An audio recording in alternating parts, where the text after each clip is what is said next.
Greetings and salutations. It is David Duford here at davidduford.com, where I help insurance agents like you become top producing insurance professionals. And you are joining me live. It is September 3rd, 2019 for another No BS live Q&A session with El Jefe of Final Expense and perhaps the entire insurance world. Your humble host, David Duford. Thank you so much for being here. We are just getting up and running on YouTube. Hope you guys are jumping in live and seeing me there. And we also are on the audio conference call. You should have received information how to do that. If you're watching this on YouTube, you'd rather listen on the audio conference information. Look in the description box. You should see how to get in and what to do.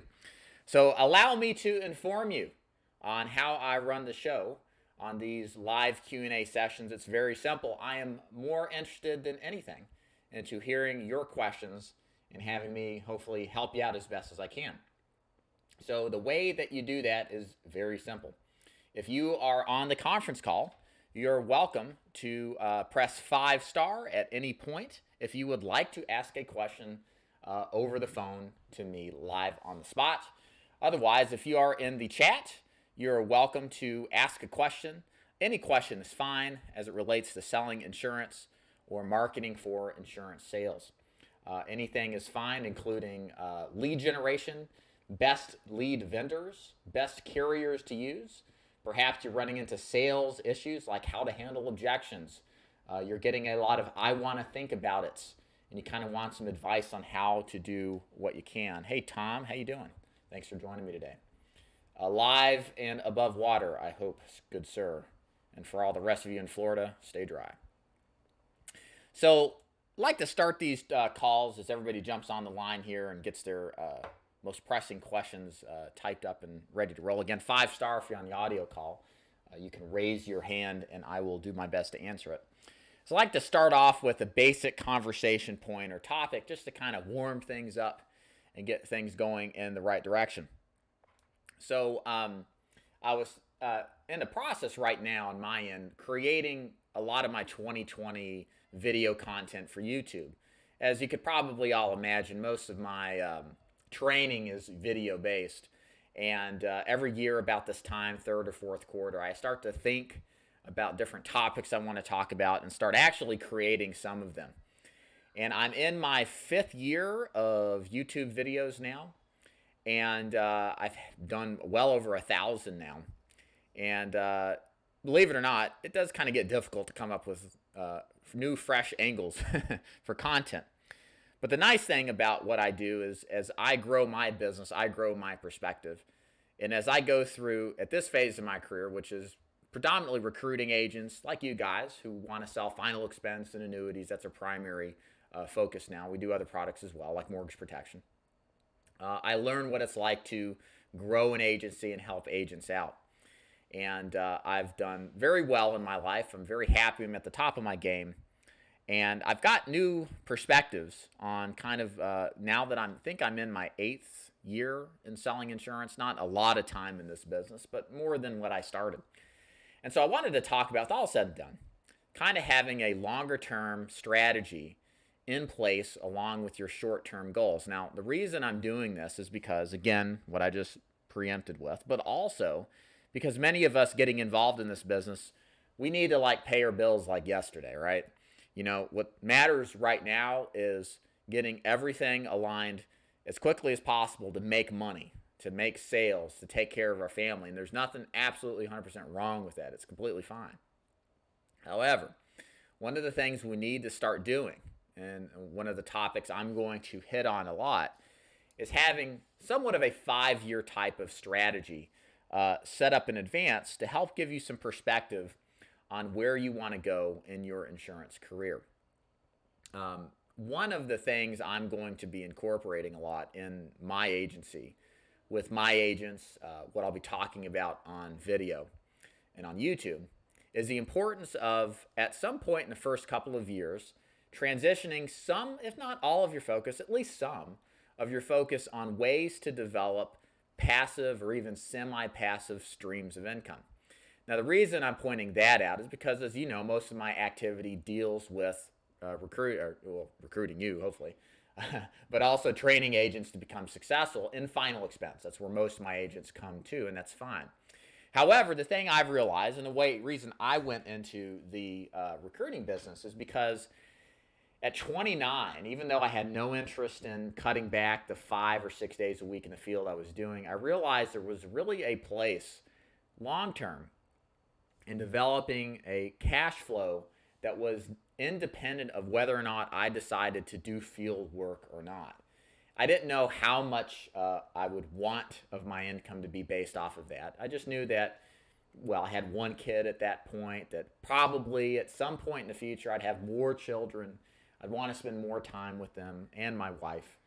Hadn't really that much because I owned a business prior to that. So I thought it would be wise to start working towards a direction in order to start the process of developing income passively. Now, fast forward now from 2013 to 2019 now. I have 4 kids, have my wife still, and I make my predominant source of my income through my agents who sell in my agency. So I've achieved the dream that many of us have, which is disconnection of your income from your activity. And I've learned a lot about how to do that over the past 5 years, just through trial and error and application and execution. And a lot of what I'm going to be talking about is you out there taking steps, whether you want to recruit or not, towards having some level of income passiveness, I guess you could say. Just because the insurance, there's a lot, the big fad now, right, is passive income. At least that's what I see in all these business opportunity videos and real estate and owning it, rent out and collect a rent check and that kind of thing. But the insurance business is actually, like, historically one of the original businesses that can allow that for it to happen. And whether you recruit or you sell, I think spending some of that time to focus on building a renewal stream is important in a long-term capacity. It isn't necessarily the best idea out of the gate, and I would argue it's because many agents that come to me are in a financial position where they cannot afford the time necessary to develop the renewal income. So I look at it as a secondary channel to go down, but one in which that you would go down probably, I would say a year or 2 years in. Hey, everybody jumping on. Thank you so much. Yes, we are started. Hopefully, guys, you can see me. It looks like we were good. Again, if you guys got questions, you're in the chat, feel free to post questions. I'm kind of letting them fill up here. And then for you guys on the conference call, if you do have a question, I'm happy to take it. You can just press 5-star, and then I'll be happy to answer it. So as I was saying, what you're going to see different from me on a content perspective is what we can do in our first or second, really the start of the second year and beyond, to start this transition towards passive income creation. And the nice thing about it is that in the business of selling to seniors or the senior market, there's all sorts of opportunity to sell all sorts of products, including probably the best and most plentiful market for passive income, which is Medicare. We did a live stream yesterday with Luis. He heads up our team for those agents who want to sell Medicare Advantage. We have a system to teach final expense agents how to cross-sell Medicare Advantage so that they can actively still continue to sell the high first-year commission product, but also start to supplement by selling Medicare Advantage across the board as well, and to build that clientele. My goal for the 5-year plan concept I have in mind, this is all kind of stuff that's been floating in my head, and this is my first try at explaining it, so I'm muddling through it. My goal for my agents, and one of the things I'll be talking about, is to have a 5-year perspective of completely replacing the income you require to live the life you want to live, to be completely passive, to have an income that's predominantly based off of business and activity you did in a prior year through, mostly in this case, a Medicare product. Although you will see more training from me where I'm going to be talking about agency building too. For many of us, some of us have no interest in selling Medicare. At the point in my career where I went into recruiting, that was the case. I didn't want to sell the products. I like training. I like dealing with agents. I actually like it more than selling the clientele.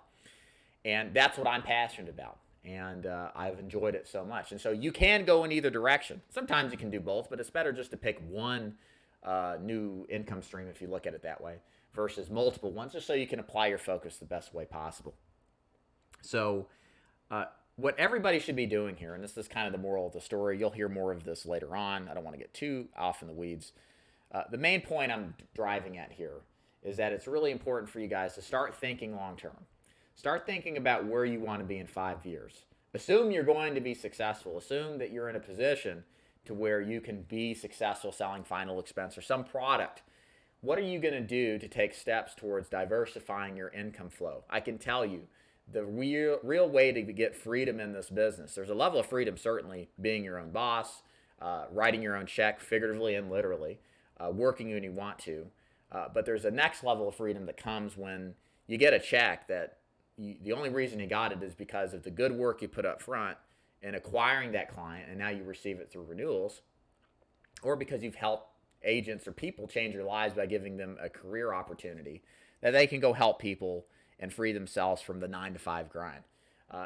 But you've done that in the past. It's not something you're necessarily doing right now because you've got this freedom now to pursue leisurely activities or do whatever it is you want to do, spend more time with family, vacation, that kind of thing. The passive way to generate income is the solution to that goal.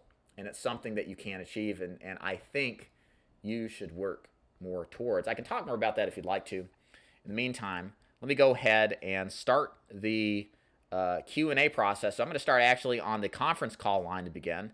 And if you guys are joining in on the conference call, 5-star raises your hand.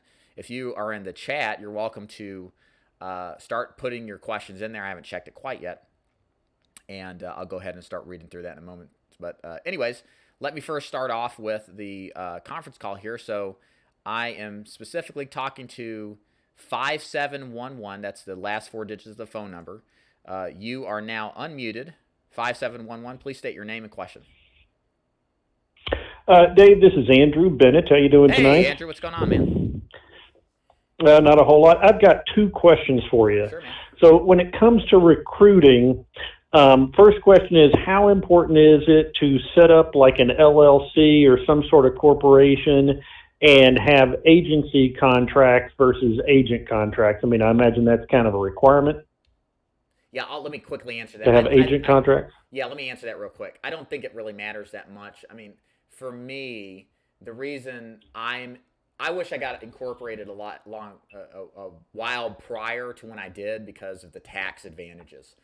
That's more of a thing with me. I mean, technically, if you have a contract, you can recruit. All you have to do is submit an agent in on the commission level, and the spread between is the override. You don't have to formally create an LLC. You can operate as an independent contractor or a 1099 or sole proprietor is what I'm looking for. So, but are there advantages to incorporating? Sure. Talk to your lawyers, accountants, all that, preliminary jazz, of course. But yes, I would definitely look into that. But don't let that stop you initially from pursuing it. You know what I mean? I wouldn't be so concerned that I'd have to have every I dotted and T crossed before I got into recruiting. It's more important to get started and then kind of fix that stuff as you go along, in my opinion. Okay. My second question is, when you're choosing an IMO or FMO or all those, how important is it to be as close to the top as you can versus 3 or 4 levels between you and the carriers?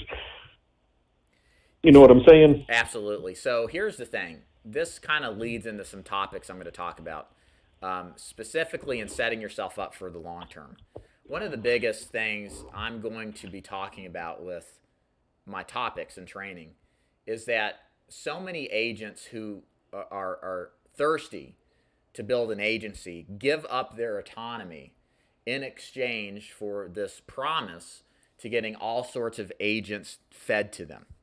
I had a conversation with an agent today. His agency is doing great, writes $1 million a year, final expense. But because he didn't know any better, and it's not his fault, he's unaware, he's ignorant, as we all are when we started. He essentially signed a non-compete. And part of that non-compete says that he cannot talk to anybody that's associated with the agency for 2 years. Now you think, well, that sounds fair if he's getting agents fed to him. Well, number one, he's never had an agent fed to him, ever.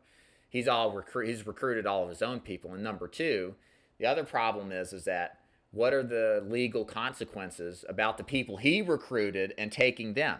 Now, you and I could say, well, that's his agents. He acquired them. He coached them. He trained them.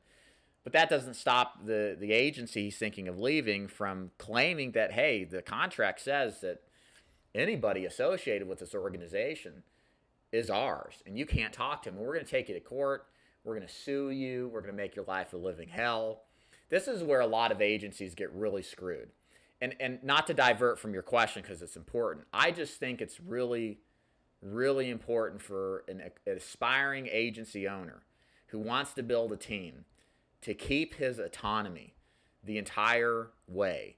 Even if that means you won't get some alleged benefit of agents fed to you, the truth is that you can learn how to recruit. It's one of the things I'm going to be teaching agencies how to do. You just follow a simple program. It's a numbers game. And you control the entire recruiting process. Why? Because if you give that up, you give your business up. So, but to answer your question, which is important too, the other factor that a lot of these mass level recruiting organizations do is, while they promise you all these agencies, they put you at a low contract. And you got all these people in between. And the problem is that all your agents that you recruit, that you train, that you co-sign their debt for, all they got to do, Andrew, pick up YouTube, put in final expense, commissions, and they're going to see me, Cody Askins, Doug Massey. They're going to be seeing somebody else who's going to say, dude, you're on a 70-point contract. You should be on 100 plus, bottom line. Now, how is that going to affect your business model? You're going to have people who leave you that you've put a lot of time in training. So I say all this because while commission isn't the end of the road, it's a factor in the agency development business, but it's really important in keeping your best talent. You don't want to train your talent for your competition. When they put a year in and you're maxed out at 5 points override on a guy that's making 85 points and you can't move him any further, he's like this close from finding some other organization to join. And it's just business, Andrew. It's nothing personal. You can get me 35 points higher. You can't. That's a bummer if you're building an organization. On top of the fact, if you try to leave that organization as an agency, they're going to claim that that agent is yours anyway, is theirs. Does that make sense? Andrew, you still there? Yes. Sorry, I muted. I muted my line while you were talking. Do you want to that makes follow up sense. with So, questions on that? 'Cause I kind of went off went very tangential and detailed there. Is there anything I can clarify for you? well, just so like, if I've got my, I do Medicare and final expense. So if I've got my Medicare contracts with Joe Schmo, and then Joe Schmo has them with senior market sales, and senior market sales has them with somebody else, and then am I most likely going to get the best contract, the best payout myself, if I'm closest to the top, that's kind of what I'm talking about. How close to the top do I need to be? Because I know sometimes you get down a couple levels, but the agencies are so big, it's almost like you're with the top one anyway, because they almost have a partnership where you're really getting good contracts anyway. Right. Yeah, it's a function of the value or the benefits you need to run the business that in the agency that you want, in combination of what your production can get negotiated. At least that's how I'd look at it. There are companies, not every company, but companies have production requirements above a certain level. Okay, so if you're trying to get the highest you can, part of that's going to be how much production are you doing as a producer or as an agency, whatever. And the other part of that is, what is the direct contact? If, let's say, you get the highest level, what do you need in return? Do you need a lead system? Do you need service and support? Do you need contracting assistance? Like, there are some value added there. Even to the intangible stuff. Do you trust these people? That's that's the biggest thing, really, at the end of the day. So it's kind of hard to say for sure. The first part of the process is defining what you want your agency to be. Where do you want to be in 5 years? What is your focus? What is your niche? Are you a Medicare agency? Are you a final expense agency? Are you dealing with the whole senior market? Are you buying leads? Are you sending the agents to get leads? All of that's going to function to some extent in defining, okay, who is the best organization I should be with. So you have to do your part first, I think, before it becomes easier to answer that part. But yeah, what you don't want to do is unnecessarily top load yourself with people above you that don't do anything. Like the guy today, he's got approximately a half dozen agents or agencies above him, which means every time he writes a deal, he's got 6 people that take a piece of the action, okay? And are all 6 of those people doing something for him? No, of course not. So this is the fat that needs to be trimmed. And I think figuring that out, especially going into an agency setting ahead of time as best as possible, is really important. Gotcha. Anything else, Andrew? I'm sure I've got other questions, but it's one of those things you don't know what to ask because you don't know what to ask. Right, 100%. So yeah, and that's kind of the danger. I'll follow up with you. Yeah, please do. I'll follow up with you some more on this. That's the danger. Yeah, thank you very much. I'm going to put you on mute now and go to the next question. Yeah, that's the danger we all face in this business, right? Is we don't know what we don't know. And certainly that's the case both as an agent and as an agency. A lot of people don't know that, releases are optional to the upline.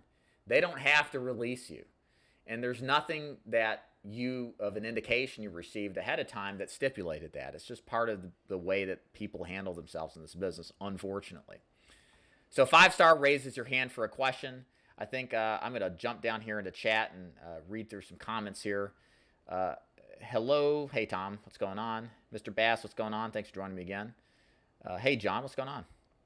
Willie? Hey, Willie. What's going on? You're welcome. Blondie from Alabama. All right, I'm up in Chattanooga. You up in the northeast part? I'm pretty close to DeKalb County, Gadsden. Had a guy threaten to kill me up in Lookout Mountain, Alabama. I still closed him, though. All right, Oklahoma. What's up, John? Hey, Paul. Greetings and salutations. What's up? Okay, John, first concern of the day. Let's start here. I'm getting a lot of clients canceling a day or two after signing up. Okay. So yes, this is a problem we need to remedy and rectify. So John, I would ask you to clarify, if you can, what product are you selling? And how are you selling it? It's kind of a broad question. Let me kind of try to answer this while I wait on your response. So here's the deal. If I have people calling up and having a change of heart, the first thing and I'm assuming final expense, but this is valid for anything. You may be doing one or two things wrong. The first thing, you may be pushing hard for the sale at a budget that doesn't equate to the value that you sold it as, or you just use high pressure techniques to close. That's the first thing that goes through my mind, probably the most common. Second reason is you didn't do a good enough job making them feel good about their purchase decision. So let's address the first thing. So how do you know you're selling too hard? Well, it's obvious, right? If you're a high pressure guy, you know you're a high pressure guy. We all know it when we see it. It's kind of like, you know it when you see it. So don't do that. Instead, fact find, add value. Figure out what the client wants to accomplish and offer choices that fit within the budget range of the client. When I sit down with a final expense prospect, I always take time to ask, if I can qualify you for a plan today, could you afford somewhere between $80 and $100 a month? We call that the selling the premium close. What that allows me to do is acquire a budget range well in advance of actually selling them on the product and offering specific face amounts for a specific dollar amount based off of their underwriting information. It gives me the opportunity to know ahead of time where they are comfortably on a budget range, not based off of the sizzle to the sale, but based off of the cold, hard facts. I believe in the final expense market especially, not so much in other markets per se, but final expense especially, budget is very important. I'd rather undersell a deal so it sticks than oversell it and have more lapse issues. Even if my total average production was slightly higher, all said and done, there's much less stress with less lapses. I can tell you that from personal experience. So selling the premium is a really good technique I would recommend that you do. You can put that in Google or YouTube and put in selling the premium David Duford. You should see some training videos I do. It goes into more detail. It's very, very effective, powerful technique. The other thing you need to do well is consider how well are you connecting with your client and how well are you cooling down the sale. Here's what I mean. Obviously, you want to build rapport, but are you building trust? Are you building authority? Are you taking time to educate the client on what it is that you're selling, no matter what it is? You need to make sure that you sell them on yourself, and the way that you do that is you show them value. The way I do it in my presentations, I take the time to explain to them all the junk mail they're getting on final expense, the fine print behind it, and why it's a bad idea to consider getting them. In fact, I don't even say it's a bad idea. I just let them come to that conclusion themselves, because the way I'm going to paint the picture, it's truthful, but they'll decide that that stuff sucks, okay? That's what I want them to think. What that does, though, it builds my reputation in their minds, right? Because I'm telling them things they didn't know. I'm not just saying, okay, what's your budget? Can we bank draft? Are you health? Okay, here's what I got. It's $50 a month or to $75. Which one do you want? It's a detailed representation of the options for the client. And my findings is doing an educationally styled sales presentation. It's persuasive. It's just nuanced. It's not hard pressure. It leads them to the conclusion on their own that they want to do business with me because I'm the guy that has the best product and I'm telling them the truth, which sells me, right? So that helps a ton. And it also, a good educational sales process eliminates the other guys, right? Why would you want to buy term insurance? It's a gamble. You buy AARP, yeah, it's cheaper, but if you live past 80, it cancels out altogether. That's exactly what happens. But it shows that product as something that on the basis of value they wouldn't buy, not on price, right? The other thing too is you want to make sure you're properly cooling down. So after you do everything I say and you close the deal, just take 5 minutes to talk about anything else other than insurance. Go back to the conversation you had earlier. I had a sales training event I did the other day. Had a guy who was a biker from California. He loved his bike. And what did we do? We went down, checked his bike out. Show me the bike. Tell me the story behind the bike. Completely different conversation than talking about insurance. So I did that intentionally because I was kind of interested in the bike, but also because when I leave, what that agent or that client's going to remember is Dave's a pretty cool guy. He's not trying to hard close me. He's not agitating me. The emotional feeling he's going to have is that Dave's a straight up dude. He's cool. He's a cool guy. I like that guy. And that helps prevent some of the lapse issues. Now, let me see if you responded here. I hope you did. Okay. Well, I see that you, okay. All right. Good. Let me read through these. Okay. I'll get to the rest of your questions here shortly, ladies and gents. John says, I always go through a worksheet and trying to fit to their budget. They agree. I submit a day or two later. John, my wife, and I decided we're going to cancel. Okay. We are competing with TV final expense promises, $1 million for 20 a month. Who do you represent? Are you a broker? Do you represent one company? That may be helpful. Yeah, it's the other thing you can possibly be an issue is if you sell a higher price company. I think this is less of the deal here because that's kind of a mid-range problem when 3 or 6 months later the client sends another card in and I come in and replace the overpriced, company named after an American president, insurance carrier, for example. But you get the idea. Like that's kind of a mid-range issue. If you're having cancellations right after the consummation of the sale, it's because people have gotten buyer's remorse, and it's usually because they weren't comfortable with you. What you should do, John, the best thing you can do is record a sales call, sit down with your manager, and say, look, can you coach me through this and tell me what I can do better? Because there's probably something going on that you're doing or how you sound or your mannerisms even that you are unaware of that may be turning the client off. The thing is, though, you're selling them, so that may be less of an issue.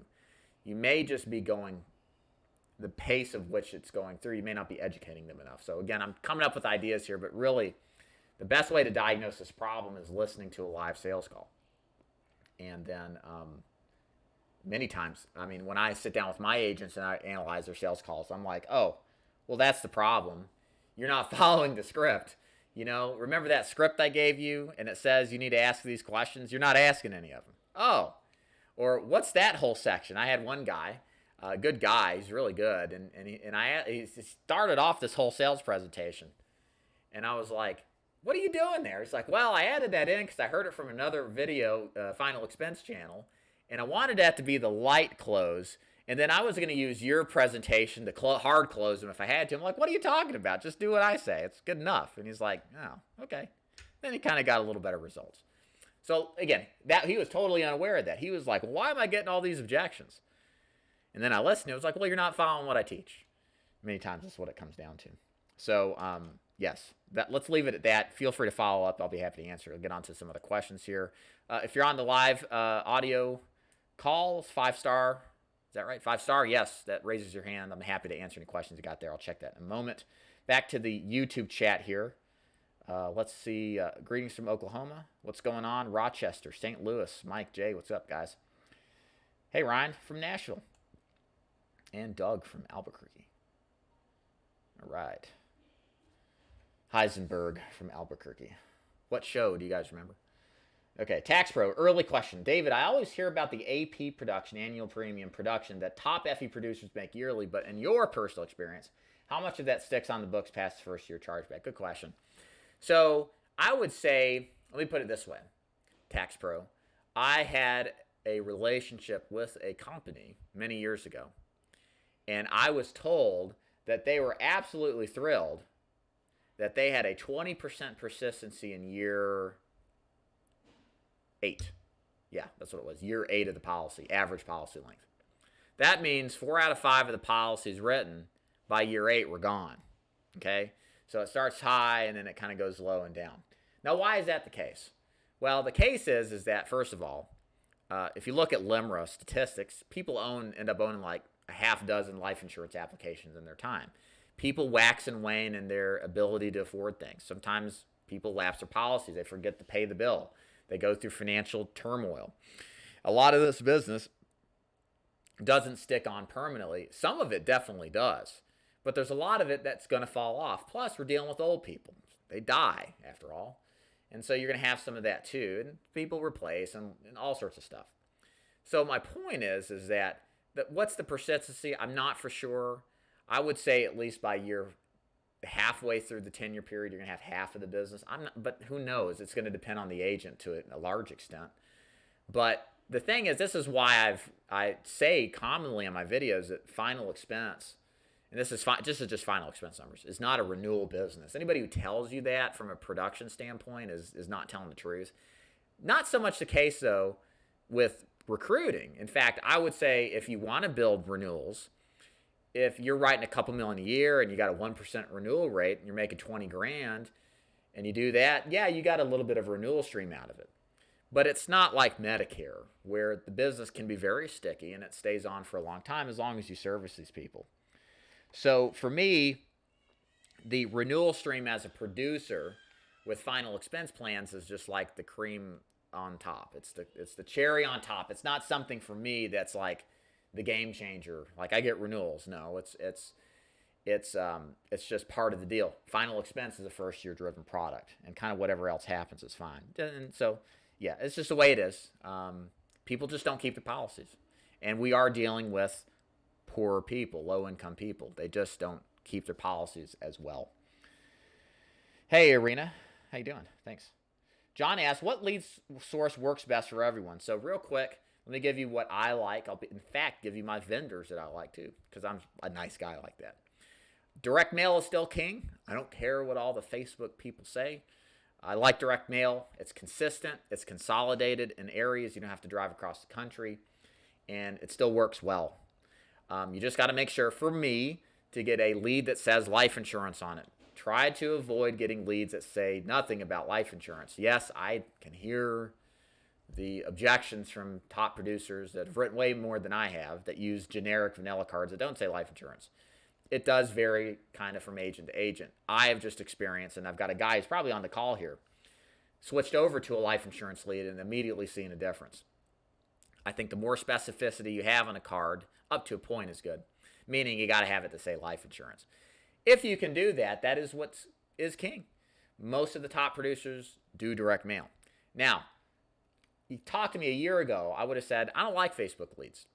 The vendors that were generating them at the time seemed to have half of them just like totally swear up and down they never submitted the information. And I would buy them or have agents buy them, and they'd be pissed because it was like a waste of time, a waste of money. And so what happened was I stopped recommending Facebook leads for the longest time until about March. I found a really good vendor who does an excellent job. I don't make any money for this recommendation I'm about to give you, just that Ryan does a fantastic job. If you want to check out a good Facebook lead vendor, tipstricksandclosers.com, just like it sounds, tipstricksandclosers.com. Website looks funky to some, but he does a good job generating decent quality Facebook leads for $15 a piece. So the nice thing now is Facebook leads have come down in price to where they were 2 or 3 years ago because there's a lot more competition for them.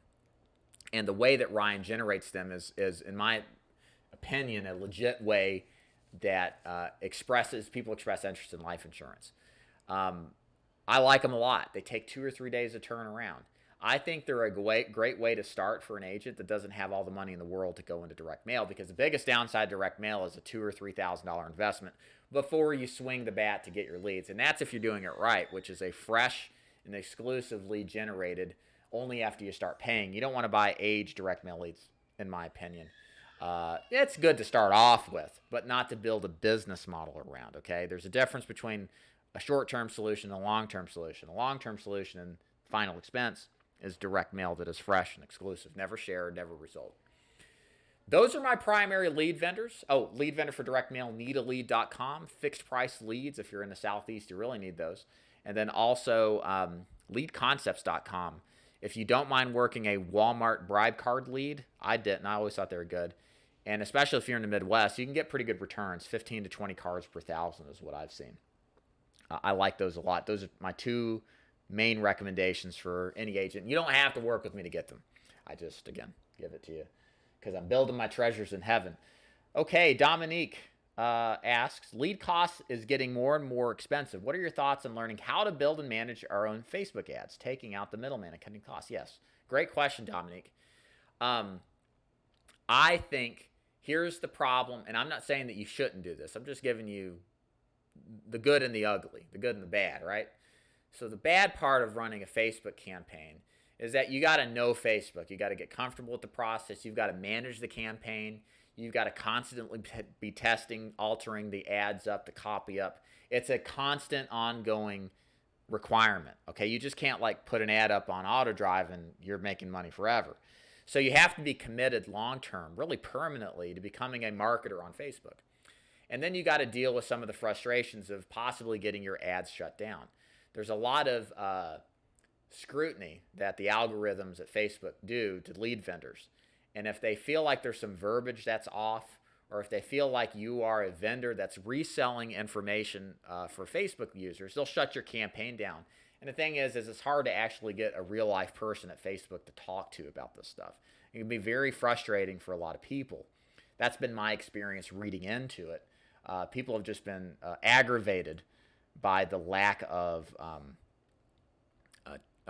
transparency in how to manage these campaigns so that they're effective and they work.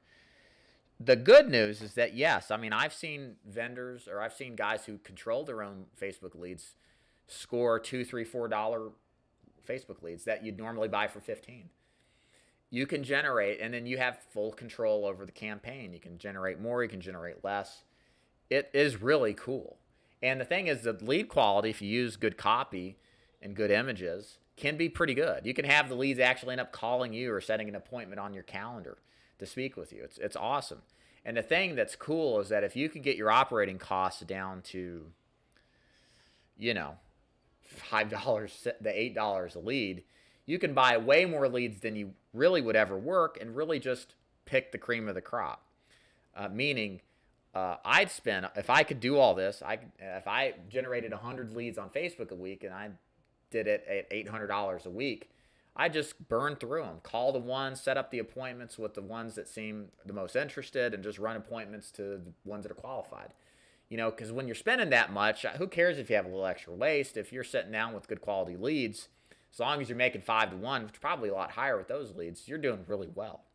So that's my take on it. That's how I would handle how to do that. But you got to be committed to it, because it's frustrating. It's not a turnkey solution. The middleman between that is to hire a professional manager who manages the campaigns, but not on a lead price, but on a management fee basis. I think Cody Askins has a program with one of his associates where he does just that. I've heard some good things from it so far. And you pay him a flat rate per month, and you have to have a certain spend a month. And that, I think, scales higher or lower. The fee may increase the higher you go. But that's a way that you can also kind of get the middle ground, which is a little less expensive lead, but leveraging somebody's understanding of how to Facebook market. Okay. All right, guys, let's keep going with the questions. Thank you so much. There's a ton of them. I better catch up here. Okay.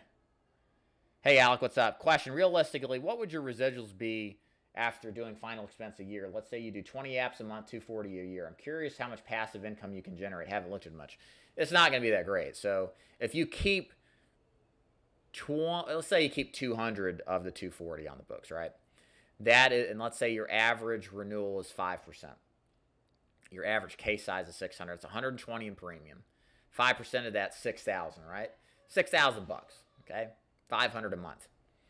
That's better than a sharp stick to the eye. And if you do this for 20 years, it's not going to be that bad. But are you going to get to the point where you could get with 500 Medicare Advantage clients? 500 Medicare Advantage clients, you make 120,000 a year. And that's what you'll continue to make every year as long as you service those people. So you can see why I'm trying to implement this idea that, especially final expense agents like you, when you've focused and you've done well in the final expense space and you're consistent, to start looking to cross-sell the Medicare Advantage policies, because then you can start building that passive level of income on top of actively getting the final expense income.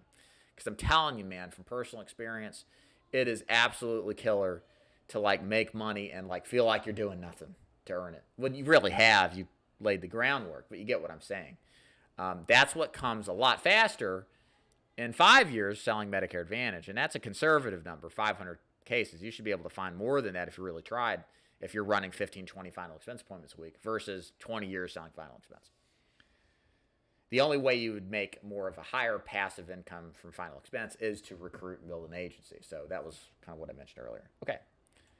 Again, 5-star on the conference call. If you'd like to ask a question, feel free to. Alex says, we'll recruit in the future, just really in the dark about passive income opportunities selling the product. Yeah, the big difference with I would call recruiting semi-passive. I mean, it's not passive. If it was passive, you'd never be able to call me with questions or contact me, right, Alex? So Alec works with me, and he has questions. He gets me on the phone. So it's not like I don't do nothing, but it's not the same as personally producing in the field, right? It seems as if the work is less intensive. I mean, you guys in the field are doing the real work, in my opinion, when it comes to sales. But the override potential by having 100 people in the field and you making an override off of them can be far greater in income and on renewal income as well over time in final expense than whatever you could do face-to-face, working 6 days a week, multiple nights a week. So you're selling final expense. John says, I always go through the worksheet. Oh, we already went through this. Okay. Oh, no, we didn't. They agree. I submit a day or two later. John, okay, we did. All right. Hey, Tina, what's up? Do you believe that honesty on the part of the agent goes without saying? Do you believe that honesty on part of the agent goes without saying? Like, everybody that I talk to is honest? No, I don't. I mean, some agents, people are people. It's not an agent problem, it's a people problem, right? Not everybody discloses everything about themselves. It may not be an outright lie. It may just not be an admission.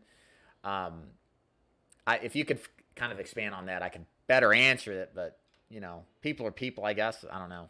Just reply back, and I'll do better try to answer it. All right. Okay, John, I have some aged mail and leads that are 8 to 10 months old. What's the best way to work them? I have door knocked and called without much success. What would you recommend? Okay. Treat them as they're new. That's the best way to do it.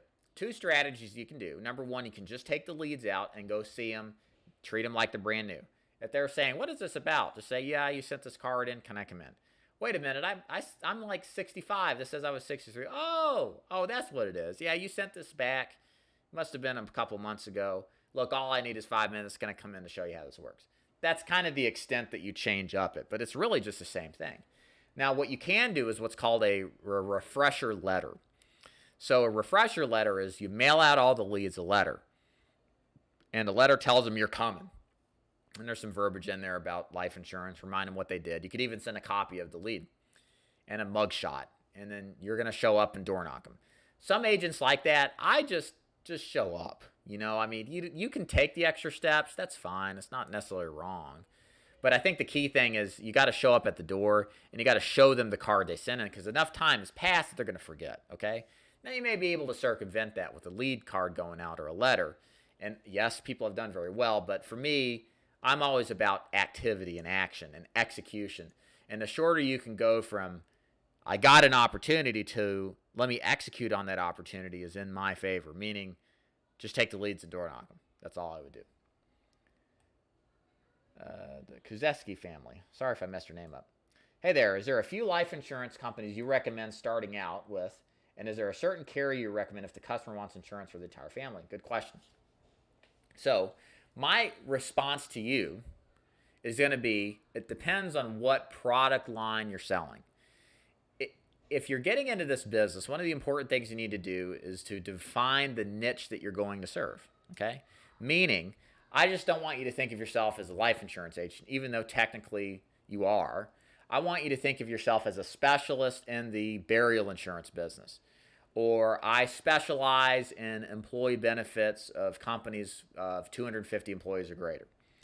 I specialize in showing retirees how to eliminate the risk from their stock market investments using financial products like annuities. So that way you're defining your audience down to a particular type, and you can service people a lot better when you've got a well-defined, what we call a unique selling proposition. So, and based on where you are in that niche, then it's easier to answer the question, which carrier is best that you start out with. So I'll kind of let you respond to that, and then maybe I can answer better. Stuart says, that could be your carrier's expense. Some lead companies sell to multiple companies. That's correct. You're independent. Okay, you're welcome, John. Andrew says, John, there are some people who just believe what they want to believe. That's true. I had one the other day that needed a guaranteed issue policy, and when I quoted AIG, they were against it because they thought that they could get a GI policy, same face amount for 11 a month. Yeah, some people, you just can't fix stupid, right? Like, some people are like that. I just would caution you before you arrive at that conclusion to seriously weigh what you're saying and how you're saying the script of your sales presentation, and to carefully consider the advice I would give before arriving at that conclusion. And I'm not saying Andrew's suggesting that, and he's right. We've all experienced that. That people are, a man of, I don't know what it is. A man that's set against his will is of the same mind still. I don't know, something like that. And people are just going to think what they think, But this is different because they bought from you anyway, and they've backed out of it, And if that happens enough times within a short period of time, there's something that's going on. Jay says, what is a good lead source to buy leads from? I am a new agent on a budget, however, need more activity. If you're on a budget, the two sources I would recommend are Facebook leads, I mentioned earlier, tipstricksandclosers.com, or you could also look at seminar marketing. I teach a course on seminar marketing where we go into senior living facilities, do a presentation, and you generate a very cheap lead. It might come down to $20 or $30 total spend to do the seminar. And you might get a deal or two out of it, but the ROI is pretty high because of the low cost of entry. You just have to be comfortable giving a talk. And it's great to bankroll yourself up to more expensive paid leads. I would be looking in that direction if final expenses while you're writing. John says, it's Stuart Hunsicker, I quote usually 5-6 different companies until we find out what fits their budget. I have a complete worksheet and I break down their budget, what they can afford. Okay, interesting. So you're showing them 5 or 6 companies before you decide? Okay. The other thing you may want to do is review how you're selling it. What questions are you asking? Are you asking what were your thoughts, concerns when you sent in the card? Why do you what are the reasons you want to own life insurance? What are you doing right now for your current life insurance policy? Why would you want to own any more if you already got it? Do you want to be buried or cremated? These are questions I try to ask everybody because I'm trying to fit the perfect plan to them. I would, if I were you, I would never show more than one company. I never show anything about the carrier until the very end, when I've already underwrote them and I know where I'm going to put them. I keep the decision-making process simple. I don't want to complicate. Remember, your job as a salesperson is to make the complicated simple, right? So you may want to make sure you're not showing them too much, okay, or overwhelming them or causing them to doubt, because unlike going to Starbucks, where you can get really goofy drinks in whatever style and size you want, the truth is most of us just want 1 or 2 options. And then, so we can make our mind up, do I want this or that? That makes life a lot easier. But if you start showing more than that, it lets doubt creep in, and confused people don't buy, or they change your mind. All right. How are we doing on questions here? Okay. The Koswecki family. What is your take on the universal life insurance in general if a customer has had this type of coverage for the past 20 years? Yeah, great question. So I would do reviews with every person who's got a UL, universal life policy. Here's why. Many of them were sold in high interest rate environments, and what was illustrated in the policy never happened, meaning the interest rate was going to stay at 7% forever. Obviously, if you know anything economically, interest rates have been historically low for 20 years. And what that means, in short, for universal life plans is they're underfunded. And what's happening is the plans, as the clients age and the cost of insurance increases, pull more money out of the cash value. And what essentially happens is the plans implode in the 60s and 70s of the policyholders. So what happens is a lot of these people end up in bad positions where they just can't, they're just shocked. They thought their policies were good. They kept them all these years, and now they're going up in price tremendously every single quarter or even year. There's an article I think wrote up in the New York Times and Wall Street Journal, probably both, where they go into detail on this. And it's a big problem because a lot of these are seniors who are on a fixed income, and now they don't have life insurance. The key is to review that before it happens. Show them what happens, and then replace it. Maybe you do a paid up if you had to, a 1035 exchange with the cash value. A lot of times you won't be able to do that because it's close to going away by the time you talk to somebody. Ironically, nobody wants to talk to an insurance agent, right, until it's too late. So you can only do what you can do. But yeah, review those ULs, because a lot of them didn't have guaranteed no lapse riders when they were sold, and they were just oversold, like totally bad, like horribly bad. So there are opportunities for what we do. Okay. John says, I feel like Facebook leads deceive clients. Yeah, I did too for the longest time, and I think a lot of them do. The only way I've gotten over that is just because I just happened to try these leads out back in March, and I really liked them. And I still feel that way. I've taken some guys on some field training, new agents of mine. We work Facebook leads from this vendor, and like they'll tell you they're good leads.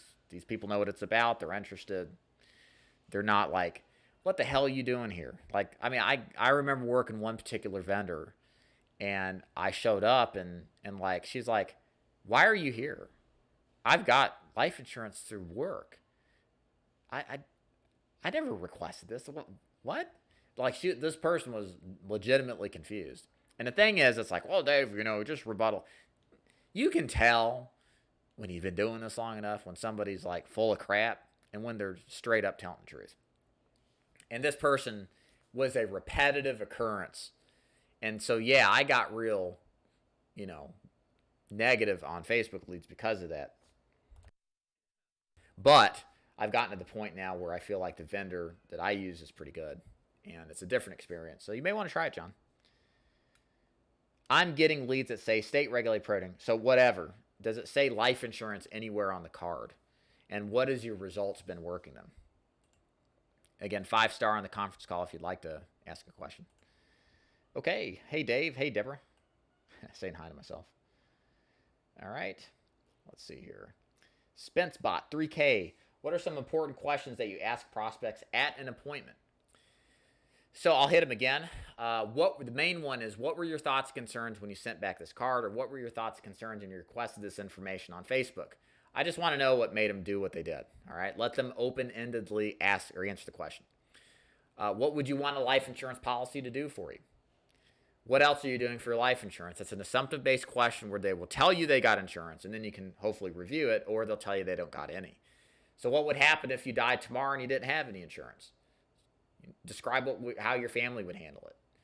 Let them kind of like squirm in their seats. It's good. You want them to do it when you're talking about this. You want them to picture the hearse backed up against the front porch, literally. Okay. Do you want to be buried or cremated? This is final expense-based questions, right? So you may have to modify these a little bit. If you're selling mortgage protection, what happens tomorrow to your home if you pass away? What would your family do? And then they'll, by that process, answer to you why it's important to have life insurance to protect their home. Okay. How do you handle no-shows? Good question. So I have a 3-strike policy with no-shows. If someone no-shows me, I'll try to door knock them later or reschedule. If they no-show me again, that's it. I'm done. That's 2-strike policy. I just don't have time to waste anymore. I remember one girl I saw on Facebook a couple years ago. She bragged how I followed up with this person. This person set 19 appointments with me. On the 20th one, I sold 8 policies for $8,000. I'm the best agent ever, is basically what she was saying. And I was like, wait a minute. I was like, what's your closing ratio? 60% of my presentations convert. So you wrote 8 deals off of 20 appointments, right? Basically is what it comes down to. Well, you could have just canned her and wrote, and what you're saying, you could have wrote 12 deals off of 20 appointments. You cut your comp in half based on the time invested, right? On top of that, the truth is you could have run this. You just got lucky. You're looking at this one occurrence as this outlier to justify going after everybody endlessly. So for me, to keep my sanity and my sense of peace, they screw me 2 times, I'm done with them. I don't have time for that bullshit. I got way more leads to talk to, people who want to talk to me. I ain't got time to chase people down. So I take on the mindset of, I got people to see. I ain't got time to waste around. And so I think that's important that you should have that too. But you have to have a lot of leads to do that. If you don't, then keep chasing them. The most I ever went after a person on no-shows, this lady would close her. And right at the end where I'm asking for checking, I was like, oh, I forgot my card. It's over at the other person's house. I'm like, okay, I'll come back. I was like, oh, yeah, I'll come back. I was naive. Came back and I haven't got it yet. Did that 2 more times. Still haven't gotten the bank card. This is her money, right? And so I was like, shit, I'm going to go. I am not going to give up on this. I'm going to see how many times I can door knock this person till she lets me back in. I'm just going to teach this woman a lesson. So I promise, I door knocked her no less than 46 times. Did I make the sale, guys? No, I didn't make the sale. I just wasted my precious time chasing the deadbeat. All right, so moral of the story, don't chase deadbeats. You got lots of prospects. Have lots of prospects. Find people who want to have you over, who do business today, not tomorrow or some point in the distant future. Okay, Robert, how do I financially handle a scheduler? $15 to $20 per appointment. Negotiate, pay on shows only, not on no-shows.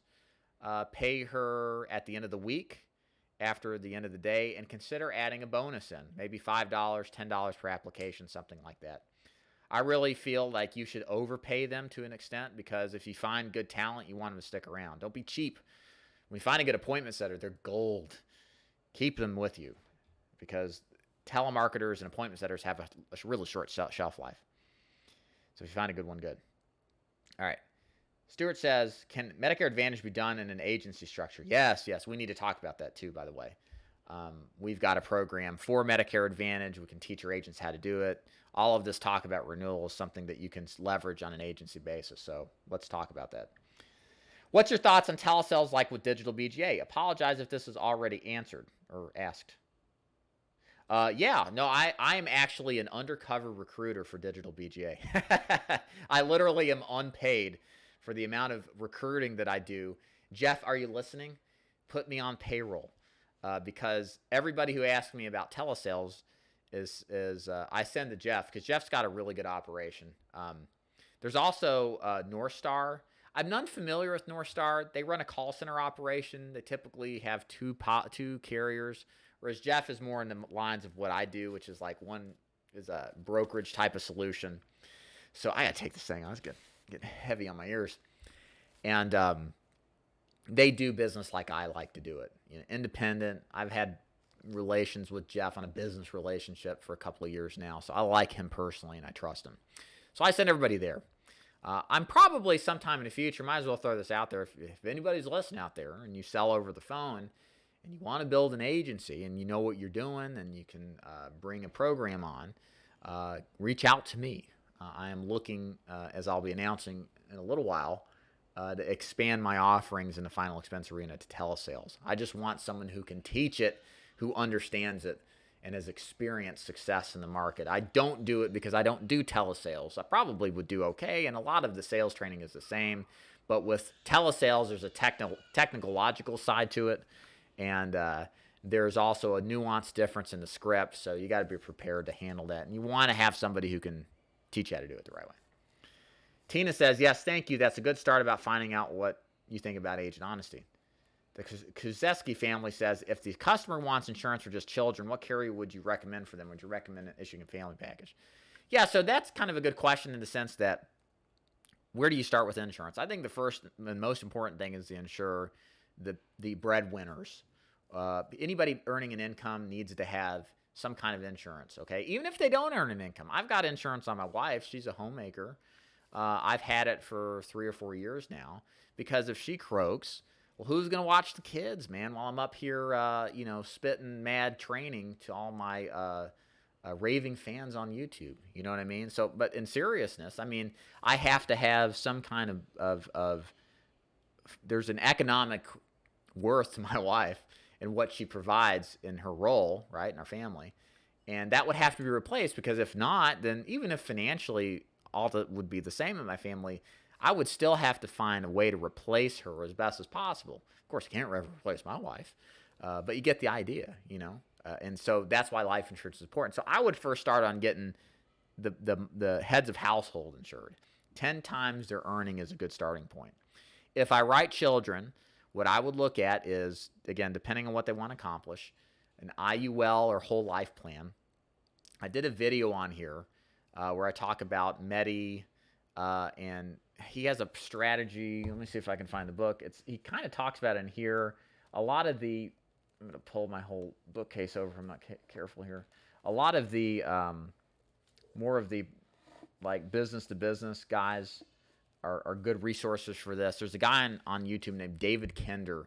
You may want to check his channel out. He does a lot of MDRT seminar recordings that he shares. I don't know if he still does that. I think they shut him down stupidly.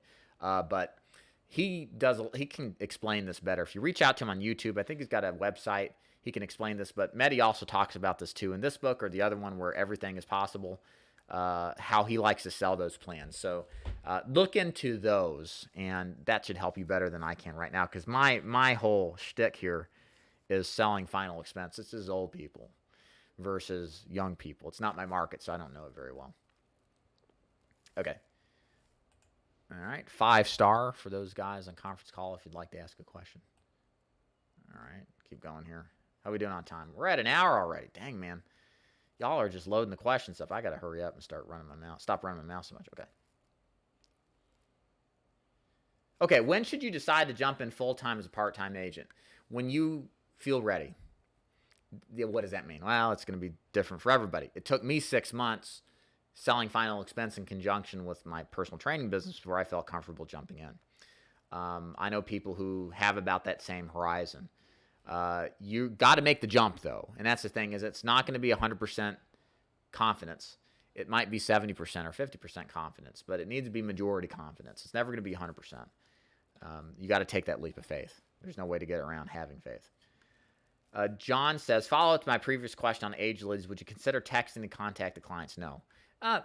No. Age leads, I just want a door knock. If you call, you can call them, but you're just more likely to get objections. I don't remember turning that in. What are you talking about? I already bought that. You're late, man.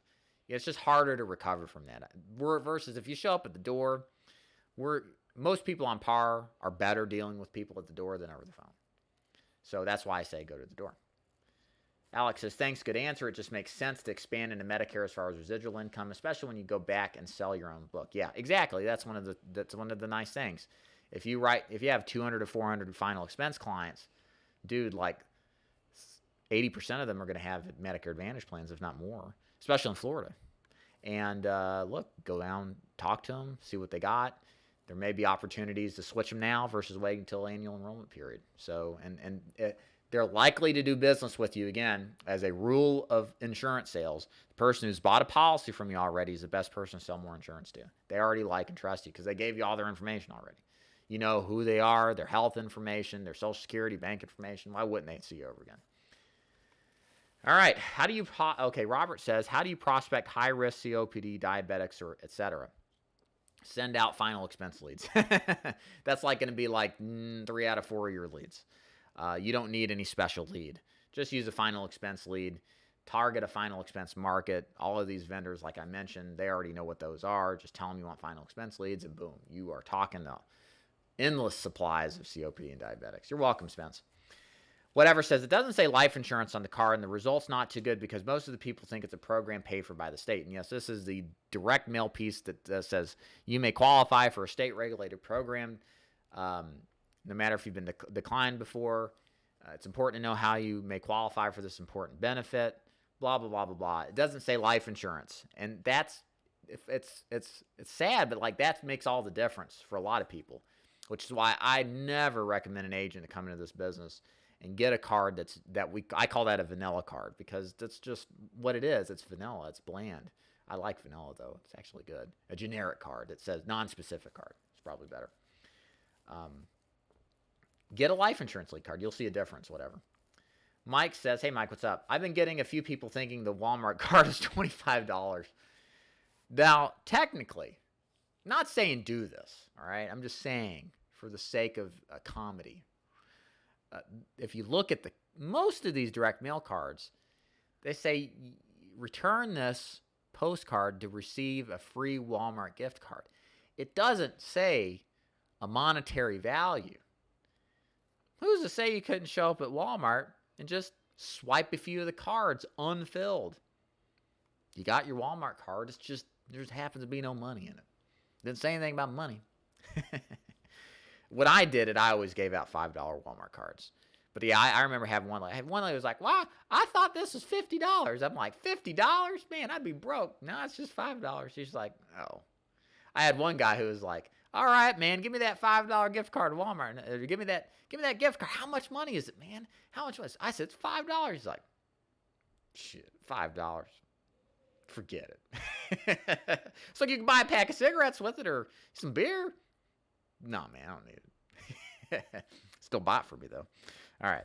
Tax Pro says, any great appointment setter on Royd 8? Oh, whoa. Okay, there it is. Any great appointment setter references that you suggest? Go to Upwork.com, put up an ad, and screen 3 of the 5 best appointment setters. Put them on a trial basis for 2 or 3 days and pick the best one. Or you can do final expense appointment setters in Google, and you should see 2 or 3 options. My preference at this point in the game, I refer people to appointment setters. Email me, TaxPro. Just go to davidduford.com/contact. I'll tell you who I use. I'll be happy to share it, and the rest for you as well. But here's the thing. You're not going to get more than 30%, maybe 40%. You got to be doing 20 or 30 leads consistently to get the attention because there's a lot of people that do more, and those guys get called on more. It really makes more sense to take the extra couple of steps to hire your own person. whether on Craigslist, I prefer Upwork, and just train them. And you'll have somebody who's dedicated to you. If you take the time, they're really good. And they tend to be high quality. That's how I've hired all my appointment setters. And they last a long time. They're good quality. They do a great job. So I like that better. Is telemarketing a good background for being a life insurance agent? I think so. I mean, I think if you're making outbound cold calls, it is. You should be really good at setting appointments if that's the case. Tom Morris says it's called wife insurance. Life insurance. Yes. It's not life insurance that I have. It's life insurance. Is there any ROI on aged unsold direct mail leads? Oh yeah, for sure. And how aged can it be before it's moribund? In your opinion, mate? I like a year mark is where I get antsy. The sweet spot is like 2 to 3 months. Then like 6, 12 months is kind of all the same to me.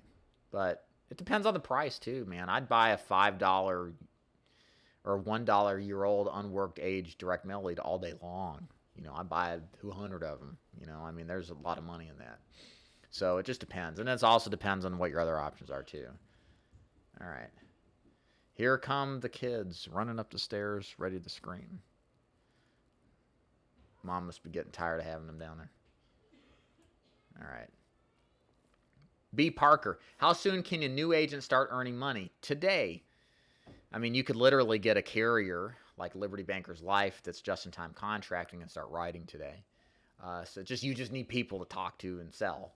In most cases, you need about a week or two after you have your license to get appointed, and then you just go to work and start selling. Damon, hey, what's up, Damon? How does Danny Ray get his leads? Making calls all day from home. Danny Ray did a great interview. Check it out. It's called the Straight Line Selling System, Wolf of Wall Street, Danny Ray interview, something like that. And I just did it like within the last week. He buys Facebook leads. That's all. Just a Facebook. I think he does his own Facebook leads, but Facebook leads are generally Facebook leads. So he buys them from a vendor like what I referenced earlier, or generates them himself. All right. Last call for questions, guys. Hey, Ryan, what's up, man? Thanks for joining. Please congratulate Ryan. Ryan wrote the most business ever in his career last month. If you want to mention what it is, Ryan, feel free to. It's pretty incredible. Tax Pro says, how available will El Jefe be for ongoing training if we join your FE team?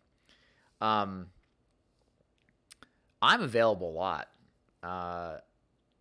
People think I'm really extremely busy, and I am. I'm very busy. But not busy. I'm always available for those agents who are actively working and producing. I make myself available to those people because they are my priority, because they the reason why I earn an income. So I better take their phone calls, text messages, emails. So I'm more available than you probably would suspect. And my passion is helping my producers keep producing to the maximal extent. All right. Do you recommend door knocking? I recommend buying 80 direct mail leads a week and running 35 to 40 appointments and writing 20 to 25 policies a week. Just like Ryan. No, door knocking is good to start with. There's nothing wrong with that. I think in some ways you're going to get more appointments converted from door knocking, but there's a point where I believe, and Ryan's experienced this, and this is kind of advanced final expense. When you're doing well and you're writing good business, you need to step your lead flow up from 20 leads a week to 30, even 40. Not everybody does. There's some people who can do it without doing that. But I like agents, once they get to 30 or 40, they need to start setting appointments for themselves or hiring an appointment setter, because your job as an advanced final expense agent is to see the people. You need to run as much appointments as humanly possible.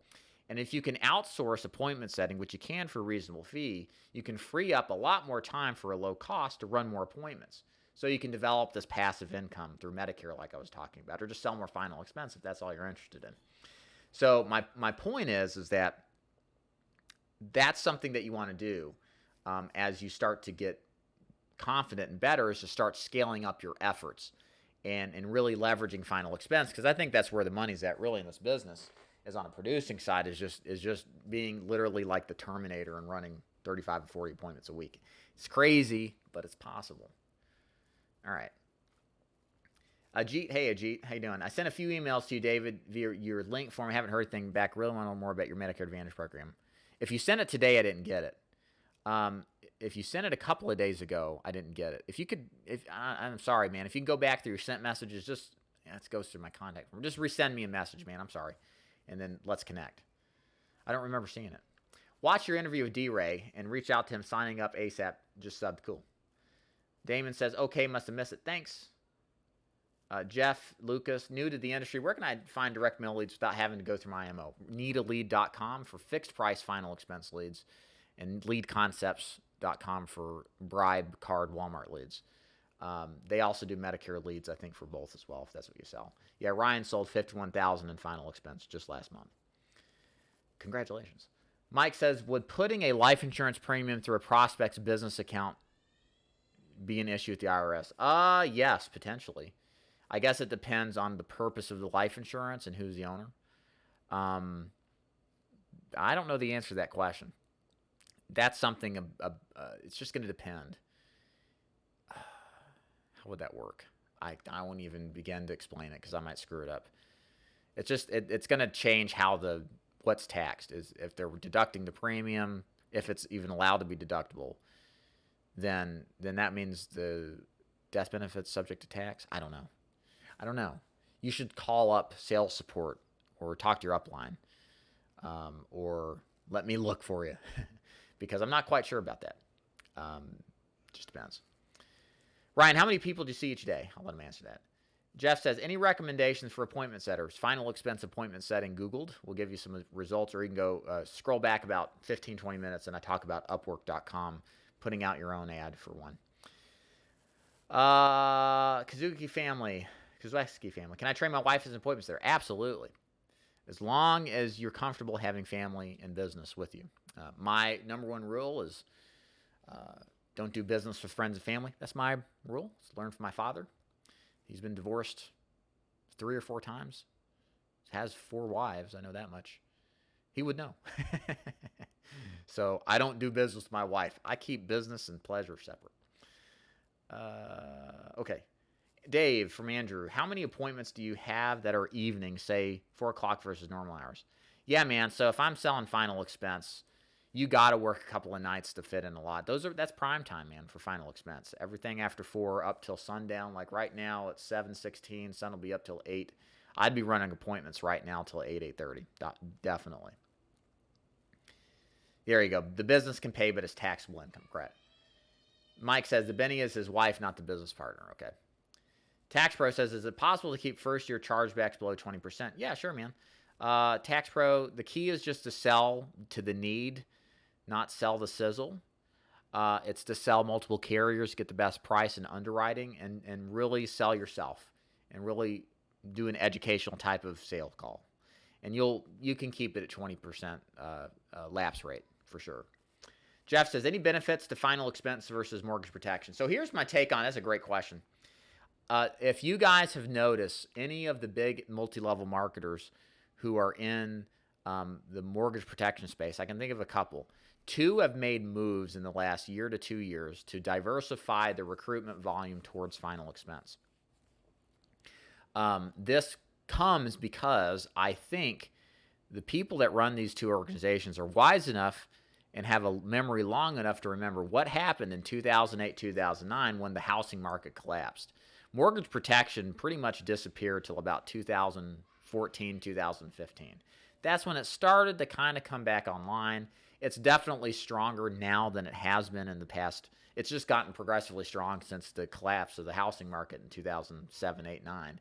But now I think the smart players have gotten into final expense because they don't want to lose all their prospects like they did, because mortgage protection is based off of new home sales. And if people stop buying houses like they did 10 years ago, well, there's not a market for mortgage protection agents. So moral of the story, I think what you see happening now, man, it's getting dark in here. I think what you see happening now is final expense is good because it's recession resistant. You know, grandma's going to get her disability or Social Security check regardless of what the economy does. And if grandma doesn't get her Social Security check, ladies and gentlemen, we got real problems, all right? Like, run to the hills, get your survival supplies, your guns. Yeah, that's the kind of problem we have if grandma's not getting Social Security. So my point is, as far as the world continues the way it is, final expense is wide open. There's a bigger market for it. There's more leads, way more leads in mortgage protection. And while the policy sizes and commissions are lower, I would argue there's just more longer term stability in the business model. Okay. Well, ladies and gentlemen, we are at an hour and 20 minutes. I want to thank everybody for joining me live here on the chat. I hope you got some value out of this. For one shameless plug, if you're interested in selling final expense, annuities, mortgage protection, other products, go to my website, davidduford.com. Check out what I have to offer if you're interested in finding a good forever IMO. The place will be at forever. I'm the guy you want to talk to.